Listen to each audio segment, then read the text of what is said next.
السلام عليكم خياتي ومرحبا بكم في قناتي وقناتكم عالم السولة زاد. ان شاء الله تكونوا كامل بخير ويلقاكم هذا لا فيديو باحسن الاحوال يا ربي، مهنيين وراحة البال. هادو هما الصح والصحة. انا طليت عليكم وراني مريضه، راني مقريبيه في حاله. المهم كنت مصوره فيديو قلت ولا غنتفكر خياتي ونبارطاجي معاهم. اللي دخلت جديده راهي تشوف فينا جديده ومازال ما دارتش ابوني، نقولها ماذا بك حبيبتي تفعليه باش يوصلك اي فيديو نحطه. واللي عجبك الفيديو ديري لنا جيم لا فيديو. وشكرا للتعليقات تاعكم الحلوه، هي اللي راح تحفزني وتخليني نزيد. المهم وصفه تاع باذنجان بزاف خفيفه وظريفه. جبت باذنجان تاعي اللي كنت نقيته وقطعته، يعني ما قطعتش الحبات كامل شغل جهه نقشرها عفوا وجهه لا وقطعته هكا كاروات. درت له شويه ملح شويه زيت حوالي 2 مغارف ولا 3 وتخلطوا هكا مليح باش هذيك الزيت تقيس لكم كامل الحبات تاع باذنجان. هنا هذه الطريقه بزاف سهله، اللي حبيت تفوروا بصح بهذه الطريقه يجيكم بزاف بنين. يعني كنت انا مالفه نفوروا بصح كي جربتوا بهذه الطريقه احسن طريقه جربتها مام، ولا غير قطعتو هكا دي غوندال في وصفه واحده اخرى وحطيتهم هكاك، درت لهم الزيت وشويتهم في الفرن جاو بزاف بنان، يعني خير من المقلي يشرب بزاف الزيت. ومن بعد فرغته هكا في سنيوه اللي تكون مفرشه بابي كويسون. انا هذا بابي كويسون كنت استعملته مقبل واستعملته في الباذنجان، على هذيك الزيت ما حبيتش نرميه كملت درت فيه. تفرشوه هكا كامل، يعني حبه ما تخلوها فوق خوتها تدخلوه للفرن. تشالوا الفرن تاعكم من التحت ومن الفوق، الا يشعل برك من التحت ومن بعد من الفوق تشالوا من التحت ومن بعد تعاودوا من الفوق وتخلوه هكا حتى وين يطيب. يعني كي تمسوه بالفرشيطه ولا بالموس تحسوا بلي الحبات تاعكم راهي طابت، مالغري ما يتحمرش من كل جهه. يعني اللي راح يتحمر راح يكون الجهه الفوقانيه التحتانيه ما تتحمرش. المهم هكا ويجي بزاف بنين. هنا حطوه بجيه وخلوه. نروح نوجدو صوص طوماط تاعنا. هنا ديت شويه زيت في المقله ديالي وديت 2 حبات تاع طوماطيش كبار، من الاحسن ديروا كميه كبيره، و3 سنات ولا 4 تاع الثوم بيسك الباذنجان يحب الثوم. درت شويه تاع معدنوس قطعتها وبقيت نقلي في هذيك الطوماطيش تاعنا. اكيد الملح ما تنساوش، ولي زيبيس ديت راس الحانوت وشويه كمون هذا ما كان. واللي عندها العكري تقدر دير، ولا اللي حبت الهريسه تقدر دير، ولا زعتره ولا هادو، يعني تقدروا ديروهم الحاجه اللي تكون تمشي مع صوص طوماط تقدروا تضيفوها.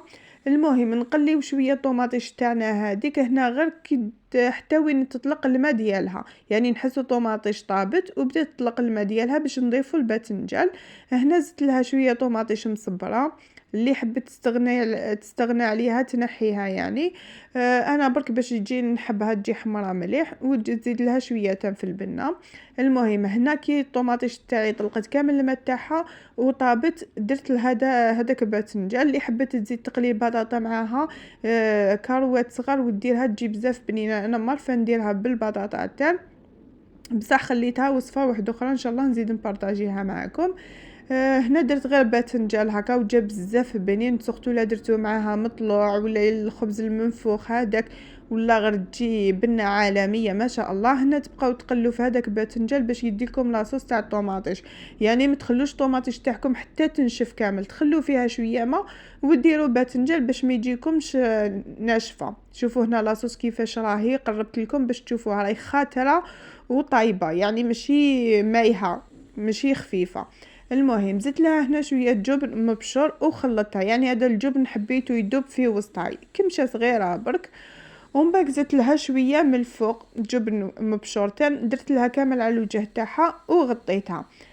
هنا حبيتو ديروا البيض تقدروا ديروا البيض، انا كي ندير البطاطا ندير لها البيض، مي كي ما نديرش البطاطا ما نديرلوش البيض، نحبو غير هكا بالفرماج جات واحد البنه ما شاء الله.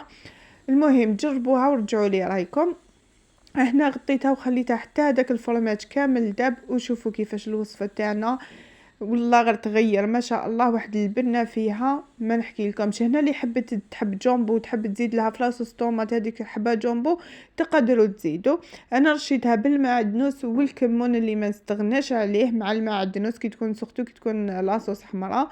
المهم نحبوه بزاف. شوفوا هنا الوصفه تاعنا كيفاش جات، يعني ما شاء الله وصفه في البنه ما نحكي لكمش. باذنجان ولا غير انا ولادي ما يحبوه مي بهذه الطريقه كلاوه، يعني كي نشويه ولا اخر ما يحبوهش يقولوا لي يحرقنا في فمنا ولا اخر. بصح هذه البنه تاعها وحدها ولا غير جات ما شاء الله. المهم كامل كلاوها. هذه هي الوصفه تاع نهار اليوم. انا برك حبيت نطلع على خياتي باش ما توحشونيش، عبالي بلي ما كنتش تحوسوا عليا. المهم خياتي هذه هي الوصفه تاع نهار اليوم، ان شاء الله تكون عجبتكم وتجربوها وتخلوا لي رايكم، واي كومونتير يحفزني راح يزيد يعطيني القوه باش نزيد نكمل مع خياتي. هنا ما بقى لي غير نقول لكم نحبكم ونموت عليكم. سلام.